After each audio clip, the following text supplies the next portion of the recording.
이 절차를 통해서 우리가 인덕턴스를 구할 수 있습니다. 그 예를 이제 보도록 할게요. 그 예 잠깐 보기 전에 아까 이 1번 분릿을 좀만 더 설명을 해볼게요. 1번 분릿에서 저희가 이제 1번 분릿은 위에 캐패시턴스에 대해서 적었던 1번 분릿을 그대로 복사를 한 다음에 살짝 조금만 수정해 줬어요. 근데 이거의 의미에 대해서 우리가 자세히 아직 보지 않았는데 얘를 잠깐 또 설명을 하고 계속 넘어가도록 할게요. if 이거 다시 해봅시다. If any object creates magnetic field when current flows through it, it has capacitance 라고 이야기를 해요. capacitance가 아니죠. 이제 인덕턴스죠. 여기 인덕턴스예요. 그래서 사실 이거는 앞에 캐패시턴스에 대해서 이야기한 것처럼 사실 당연한 말이에요. 어떤 오브젝트가 우리가 캐패시턴스에 대해서 이야기할 때 어떤 오브젝트에 이제 차지를 가하면은 이 차지가 일렉트릭 필드를 당연히 발생시키잖아요. 당연히 발생시킬 때 얘는 이제 캐패시턴스를 이야기할 수 있다 그랬죠. 그 말은 사실 어떤 두 개의 컨덕터건 간에 사실 얘의 차지를 인가하면 여기서 차지를 뺏어서 여기로 가져가면은 일렉트릭 필드가 항상 발생하잖아요. 그러면은 우리가 캐패시턴스를 이야기할 수 있다는 거는 어떠한 두 개의 컨덕터든 간에 그거 둘 사이에 캐패시턴스를 이야기할 수 있다는 얘기예요. 마찬가지로 지금 여기서도 사실 이건 당연한 얘기입니다. 우리가 어떤 오브젝트가 커런트가 그걸 통과할 때 매그네틱 필드를 발생시킨다. 매그네틱 필드를 발생시킨다면은 그러면은 얘의 인덕턴스를 이야기할 수 있다라고 하고 있어요. 근데 어떠한 물체건 어떻게 생긴 물체건 간에 여기에 커런트 발생시키면 커런트가 흐르고 있으면은 당연히 매그네틱 필드가 발생하잖아요. 커런트를 도는 방향으로 매그네틱 필드가 발생하겠죠. 그러니까 사실 얘의 의미는 어떠한 물체건 간에 커런트를 이 물체 사이로 흘리면은 도체면은 그 커런트 흘리겠죠. 커런트가 흘리면은 당연히 매그네틱 필드가 발생할 것이기 때문에 어떠한 물체도 사실 인덕턴스를 우리가 이야기할 수 있다는 것과 같은 이야기예요.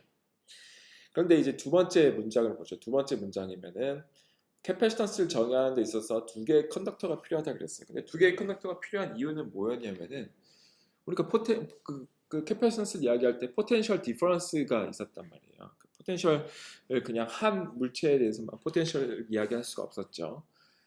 항상 한 기준점이었죠. 포텐셜이라는 건 결국에 포텐셜 디퍼런스라는 의미가 항상 숨어 있단 말이에요. 그렇기 때문에 그 포텐셜 이야기하기 위해서 두 개의 컨덕터라는 게 꼭 필요했어요. 근데 지금 인덕터에 대해서도 사실 마찬가지예요. 인덕터를 이야기하려면은 항상 커런트가 일단 흘러야 돼요. 근데 커런트가 흐르려면은 항상 뭐가 있어야 된다 그랬나요? 커런트는 항상 룹이 있어야지 흘러요. 커런트가 그냥 A에서 B까지 그냥 일방통행하는 거는 커런트가 아니에요. 커런트는 항상 돌아오는 게 있어야 됩니다. 리턴 커런트라고 하는데 항상 리턴 커런트가 있고 따라서 룹 오브 커런트가 꼭 있어야 룹이 있어야지 커런트를 우리가 이야기할 수 있다는 거예요. 자, 인덕턴스를 이야기하려면은 커런트를 일단 흘려야 됐어요. 이 커런트를 흘리려면은 항상 룹이 필요해요. 그러니까 룹 오브 커런트가 항상 있어야지 우리가 매그네틱 필드를 그러니까 인덕턴스를 이야기할 수 있다라는 거예요. 근데 룹 구조가 항상 필요하다고 해서 이 룹이 꼭 우리가 생각하는 피지컬리 상상하는 이런 코일 스트럭처가 아니어도 돼요. 그 우리가 처음에 시작을 인덕터를 생각하면은 이런 코일 스트럭처가 가장 먼저 떠오른다 그랬죠. 근데 제가 처음에 이야기한 것과 이런 코일이 아니더라도 우리가 인덕턴스를 이야기할 수 있다 그랬어요. 그 예로 지금 이것이 마치 우리가 캐패시턴스를 이야기할 때 싱글 컨덕터의 경우에도 사실 캐패시턴스의 경우에는 우리가 꼭 두 개의 컨덕터가 있어야지만 이야기하지만 occasionally 나머지 한 놈이 그냥 무한히 멀리 떨어져 있다라고 생각하고 이 한 놈에 대해서만 캐패시턴스를 이야기하기도 했단 말이에요. 자, 그런 것처럼 인덕턴스에 대해서도 마찬가지예요. 인덕턴스도 기본적으로는 항상 룹이 있어야 됩니다. 항상 룹이 있어야 돼요. 그냥 이건 항상 있어야 되는데 그런데 이게 이런 룹 스트럭처가 혹은 이런 코일 스트럭처가 우리 눈에 이렇게 확실하게 안 보일 수 있어요. 확실하게 안 보일 수 있는데 그런 경우에도 항상 리턴 커런트가 어디든 어딘가에는 있다라고 우리가 가정을 해줘야지만 우리가 인덕턴스를 이야기할 수 있어요. 왜냐하면 리턴 커런트가 있지 않으면은 커런트가 존재할 수 없기 때문에 우리가 인덕턴스를 이야기할 수 없습니다. 조금 헷갈리죠? 조금 헷갈린데 예를 조금씩 줄 거예요. 예를 들어보면은 여러분들이 이게 그 말이었구나 라고 알게 될 겁니다. 조금 헷갈리더라도 좀 참아주세요. 자, 일단은 그 정도로 해두고 1번을 토대로 우리가 인덕턴스를 구하는 예를 좀 풀어보도록 하죠. 자, 이런 솔레노이드 스트럭처가 있어요. 아주 긴 물체에, 막대기 같은 물체에 우리가 이렇게 룹을 이렇게 휘 감아가지고 얘가 갖는 인덕턴스를 우리가 알아보고 싶다 합시다. 얘는 인덕턴스 같겠죠. 커런트가 이렇게 흐르면은 커런트가 매그네틱 필드를 이렇게 발생시킬 텐데, 매그네틱 필드를 이런 식으로 발생시킬 텐데, 그 매그네틱 필드를 얘가 엄청 휘감고 있잖아요. 그러니까 플럭스 링키지가 굉장히 크겠죠. 따라서 단위 커런트랑 플럭스 링키지를 의미하는 인덕턴스도 꽤나 큰 값이 될 거예요. 얘가 이제 무한히 예를 들어서 길다고 합시다. 굉장히 긴 이 길이가 굉장히 길다면은 그러면 플럭스 링키지의 값이 얼마가 될까요? 이걸 단위 커런트를 흘리는데 예를 들어서 1A를 흘리는데 1A가 매그네틱 필드를 발생시키겠죠. 그거가 이 커런트에 의해서 얼마나 많이 감싸져 있나요? 이게 무한히 많이 길다면은 당연히 이 매그네틱 필드가 이 커런트에 의해서 둘러싸여진 양도 무한히 많겠죠. 따라서 플럭스 링키지 양이 무한히 클 거고 따라서 인덕턴스 양도 무한히 클 거예요. 그래서 무한히 긴 솔레노이드 스트럭처에 인덕턴스를 우리가 사실 이야기할 수는 없어요. 왜냐하면 인덕턴스 값이 아주 그냥 트리비얼하게 무한대가 될 거예요. 그래서 이런 경우에 특히 또 뭘 이야기할 수 있냐면은 뭐는 이야기할 수 있냐면은 단위 길이당 플럭스 링키지는 이야기할 수 있고 단위 길이당 인덕턴스는 이야기할 수 있겠죠. 그래서 단위 길이당 얘가 n번 감싸져 있다고 할 때 그래서 1m당 10번 감싸져 있다고 하면 n이 10번 10이겠죠. 단위 길이당 감싸진 횟수를 우리가 n이라고 할 때 이거는 number of turn per 1m 유닛 랭스당 그 둘러싸여진 그 n 그 턴수를 n이라고 한다면은 그때의 얘 단위 길이에 대한 플럭스 링키지와 단위 길이당 인덕턴스를 구해보도록 하겠습니다. 제일 먼저 우리가 구해야 될 거는 매그네틱 필드예요. 매그네틱 플럭스 크기예요. 매그네틱 플럭스가 이 경우에는 어떻게 되냐? 이런 솔레노이드 스트럭처 경우에는 매그네틱 플럭스가 어떻게 되냐면은 우리가 이제 이 매그네틱 플럭스를 우리가 암페어 법칙을 이용해서 간단히 구해보려고 해요. 그 암페어 법칙을 이용해서 구할 때 우리가 일단은 매그네틱 필드의 방향은 그래도 우리가 좀 설정을 해주고 들어가는 게 좋은데 우리가 예상하듯이 매그네틱 플럭스는 이런 식으로 이쪽이 G축이라 그러면은 G축 방향만 있을 거다라고 우리가 생각할 수 있겠죠. 그 상황에서 우리가 암페어 룹을 이런 식으로 정해 봅시다. 암페어 룹을 이런 식으로 정해 볼게요. 이게 암페어 룹이라고 합시다. 암페어 룹을 이렇게 잡고서 이 암페어 룹을 따라서 우리가 매그네틱 필드에 적분을 하면은 그러면은 암페어 법칙에 따라서 이거가 뭐가 됐냐면은 mu 제로 곱하기 I enclosed가 됐죠. 여기에 둘러싸여진 current, 이 룹에 의해서 둘러싸여진 current 양이 됐어요. enclosed. 자, 근데 얘 같은 경우에 I enclosed는 얼마냐? 지금 계산을 편하게 하고자 이 L의 암페어 룹의 이 길이를 1m라고 합시다. 1m라고 한다면은 그러면은 이러면은 이게 무한히 길면 이 솔레노이드가 무한히 길면은 이 매그네틱 필드가 이 안에만 존재하고 얘가 사실 어느 정도 파이나이트하게 길면 얘가 이렇게 돌아올 거예요. 매그네틱 플럭스 이런 식으로 돌아와서 이렇게 될 텐데 만약 얘가 무한히 길다고 하면 돌아올 때 굉장히 크게 돌겠죠. 굉장히 크게 돌기 때문에 지금 이 L, 이 파이나이트한 그 크기의 L 여기를 지나가는 매그네틱 플럭스 크기가 0이 될 거예요. 그래서 사실 이게 지금 이 사각형을 따라서 매그네틱 플럭스 덴시티를 적분을 하고 있는데 그 중에서 실제로 컨트리뷰션 하는 놈은 이 안에서밖에 없고 이 바깥에서나 이 여기 이렇게 수직하게 들어온 예 영향은 없을 거예요. 왜냐하면은 이 수직하게 들어올 경우에는 또 이 적분의 라우트 방향과 매그네틱 플럭스 방향이 또 서로 직각이잖아요. 그러니까 이 내적이 컨트리뷰션이 0이겠죠. 따라서 이 적분하면은 이 내부에 있는 요 선을 따라서 적분한 것만 0이 컨트리뷰션을 실제로 할 거예요. 그리고 이 내부에서 매그네틱 플럭스의 크기는 일정하겠죠. 이렇게 무한히 기니까 여기는 더 크고 여기는 더 작고 그러지 않겠죠.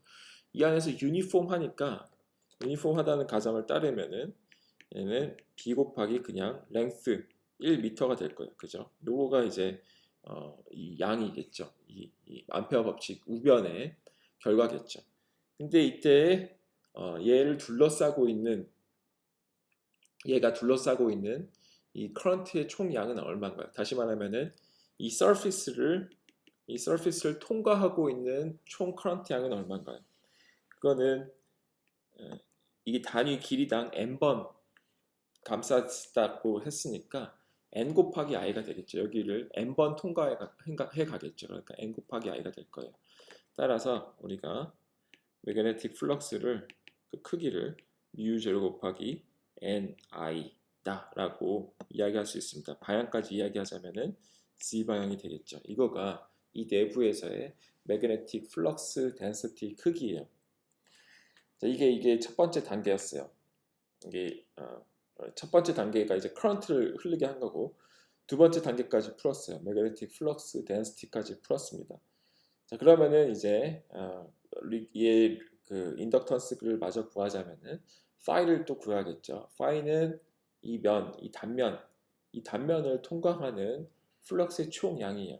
이 단면을 우리가 S라고 한다면 이 단면을 우리가 S라고 한다면은 파이는 뭐겠어요? B 곱하기 S겠죠. 그래서 NIS가 얘를 통과하는 플럭스 크기가 될 거고 따라서 인덕턴스는 플럭스 링키지 나누기 커런트인데 플럭스 링키지는 단위 길이당 둘러싸여진 플럭스 덴시티의 양이에요. 플럭스의 양이에요. 단위 길이당 둘러싸여진 플럭스의 양이니까 n 곱하기 파이가 돼야 되겠죠. 여기서 이때 이거는 스몰 n이에요. 왜냐면 우리가 단위 길이당 플럭스 링키지를 이야기하고 있기 때문에 스몰 n이 돼야 될 거예요. 그래서 얘는 n제곱 뮤가 곱하기 s가 얘 인덕턴스가 될 것입니다. 이거가 단위 길이당 단위까지 쓰자면 헬리 퍼 미터예요. 단위 길이당 인덕턴스는 솔레노이드 스트럭처의 단위 길이당 인덕턴스는 n제곱 곱하기 μs라고 쓸 수 있어요.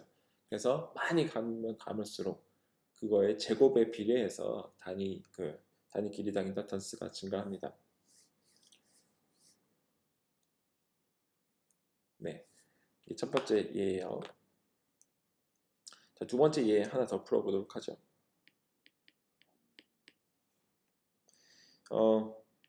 이런 토로이드 스트럭처를 생각해 볼게요. 토로이드 스트럭처. 그리고 얘를 이런 식으로 뺑뺑 감겨져 있는 거예요. 뺑뺑 이렇게 뺑뺑 겉에서만 보자면 이런 식으로 엄청 많이 감겨 있겠죠. 자, 이런 스트럭처를 생각해 봅시다. 커런트가 여기서 들어가고 여기서 나오고 있어요. 그런 스트럭처를 우리가 생각해 볼게요. 이 프레임이 있는데 이 프레임을 뺑뺑뺑뺑가는 거예요. 뭔지 알겠죠? 이런 걸 우리가 토로이덜 프레임이라고 불러요.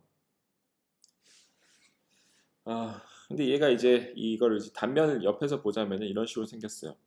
그래서 이 반지름이 안에 레디어스가 a이고 바깥 레디어스가 b이고 높이가 h인 그런 단면을 가지고 있다 합시다. 이 토로이드 스트럭처가 이때 얘를 또 총 n번 감았어요. n번 총 n번 감았으면은 이 스트럭처가 갖는 인덕턴스는 얼마일까? 그거를 한번 구해보도록 할게요. 음, 자, 그러려면은 우리가 일단은 이 안에 매그네틱 플럭스의 그 디스트리뷰션부터 구해야 돼요. 분포부터 구해야 되겠죠. 근데 이렇게 커런트가 흐를 때 이 안에서 매그네틱 플럭스가 어떻게 생길 거냐면은 그 방향부터 예측을 해보면은 그냥 지금 얘 같은 경우에는 이렇게 솔레노이드 스트럭처가 있었을 텐데 얘를 그냥 이렇게 구부렸다고 생각하면 되잖아요. 원래 이렇게 일자형의 솔레노이드인데 얘를 이렇게 구부려가지고 양쪽 끝을 맞닿게 했다고 생각하면 되잖아요.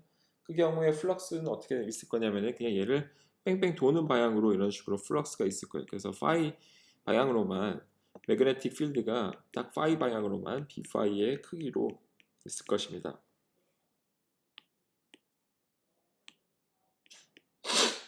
파이 방향으로만 이렇게 존재할 거예요. 이제 질문은 이 b5의 크기가 얼마일 거냐라는 거죠. b5의 크기가 얼마일지를 우리가 비오사바르 법칙을 이용해서 푼다 그러면은 굉장히 어려울 거예요. 전 비오사바르 법칙으로 시도해볼 생각도 안 했어요. 생각은 안 해봤는데 아마 굉장히 어려울 거예요. 근데 이 구조가 특별히 대칭성이 있는 구조이기 때문에 우리가 얘 얘가 갖는 인덕턴스 이 안에서의 매그네틱 필드의 크기를 우리가 그래도 쉽게 구할 수 있습니다. 우리가 전에 비슷한 걸 했던 것 같아요.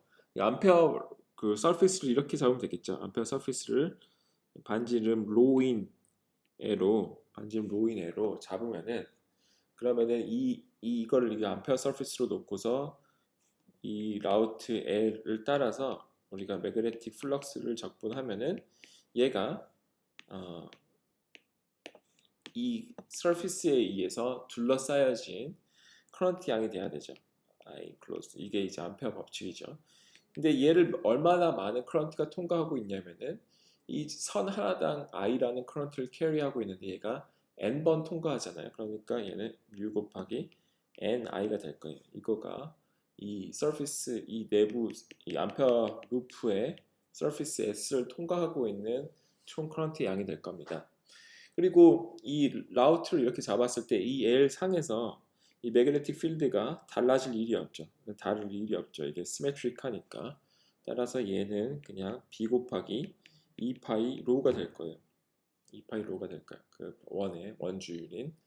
따라서 우리가 매그네틱 필드를 구했죠. 매그네틱 필드는 파이 성분으로 있을 텐데 그 크기는 얼마가 될 거냐면 2파이 로우분의 mu0 ni가 될 것이다 라는 걸 우리가 구할 수 있습니다. 요거가 이 솔레노이드 스트럭처에서의 매그네틱 필드 분포예요. 이 외부에는 존재하지 않아요. 외부에는 매그네틱 필드가 존재하지 않습니다. 마찬가지로 이 내부에서도 매그네틱 플럭스가 존재하지 않아요. 우리가 암페어 법칙을 생각하면은 그걸 쉽게 이야기할 수 있습니다. 그래서 이 전체적인 구조에서 매그네틱 필드가 분포하는 애는 딱 여기밖에 없어요. 이때 우리가 커런트를 그 인덕턴스를 구해보면은 인덕턴스를 구하기 위해서 우선 파이부터 구해보죠. 파이는 그냥 얘가 이 면을 어떤 한 면을 잡고 어떤 한 면, 이 직사각형 면을 잡고서 이 직사각형 면을 통과하는 애죠. 이 직사각형 면을 우리가 S 프라임이라고 하면은 이 S 프라임을 통과하는 플럭스의 양입니다. 플럭스의 양. 그러면은 얘는 mu0 ni 2파이 로를 로우 d 파이를 해야죠. 그래서 로우는 a부터 b까지 적분하고 파이는 아니죠. 지금 적분이 지금 C가 돼야 되죠. 지금 여기에서의 이제 극소 DS를 크게 그리면은 이만큼이 D로고 요만큼이 DC잖아요. 그죠? 로우 D로가 아니라 지금 D로우 방향과 DC 방향으로만 0부터 A부터 B까지 그리고 0부터 H까지 적분하면 되겠죠. 그죠? 지금 여기에 로가 있을 필요가 없죠. 이 극소 DS가 그 방향은 phi 방향이고 DS가 방향은 phi 방향이고 그 크기는 DS인데 DS는 그냥 D로 곱하기 DC니까 그냥 이렇게 쓰면 되겠죠. 자, 이 접근하면은 상수는 앞으로 튀어나오고 로에 대해서 접근한 거가 B 나누기 A고 C에 대해서 접근한 거가 그냥 H죠. 그죠? 요거가 매그네틱 플럭스 양이 될 거예요. 자, 이제 거의 다 했어요. 따라서 인덕턴스는 얼마냐? 플럭스 링키지 나누기 커런트인데 플럭스 링키지는 n 곱하기 phi니까 따라서 u n 제곱 커런트는 없어지고 ln ba 나누기 h 곱하기 h 요거가 얘의 인덕턴스가 될 겁니다. 그래서 이런 식으로 인덕턴스를 구할 수가 있어요. 그래서 이번 시간까지 했던 거는 우리가 아직 인덕턴스에 대한 이야기가 다 안 끝났어요. 좀 더 하고 싶은 이야기가 굉장히 중요한 이야기가 있는데 일단 우선 오늘까지 한 이야기는 이 인덕턴스를 구하는 방식을 하나를 이야기를 했어요. 인덕턴스를 구하려면은 커런트를 흘리고 커런트가 만들어내는 매그네틱 필드의 분포를 전부 구하고 그 매그네틱 필드 분포로부터 매그네틱 플럭스의 양을 구하고 거기서부터 플럭스 링키지를 구하면은 그 플럭스 링키지와 커런트의 비율이 인덕턴스가 됩니다. 이렇게 여러분들이 아마 한 번 정도는 그 전에 고등학교 때도 아마 구해봤을 거예요. 근데 이거가 우리가 인덕턴스를 구하는 첫 번째 방법에 불과합니다. 인덕턴스를 구하는 방법이 하나 더 있어요. 그거가 이 두 번째 방식이에요. 두 번째 방식. 첫 번째 우리가 캐패시턴스를 구할 때도 Q 나누기 V로도 구하고 에너지 나누기 V 제곱으로도 구했듯이 인덕턴스도 에너지 나누기 커런트의 형태로 구할 수 있어요. 이거를 또 이어서 계속 하도록 하겠습니다.